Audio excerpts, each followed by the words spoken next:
Hello सांग माने जेन हिसाब थी गरम लगुचे जे पखाल टिके नी हेले नी चले।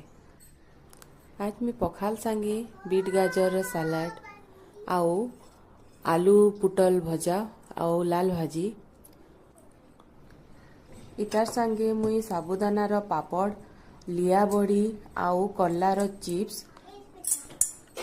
पखाल सांगे टिके चिटका नी हेले भनी लगे सेथि लगी मुई नहीं थिली मिर्चा लहसुन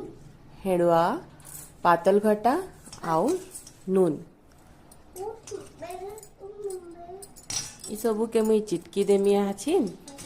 आउ आज तो सोमवार है बेले मुई लगी भेज हिसाबे ये सबू जाक नहीं थिली आउ हेड़वा चिटका टिके आमर सम्बलपुरिया मानक नी हेले टिके नी चले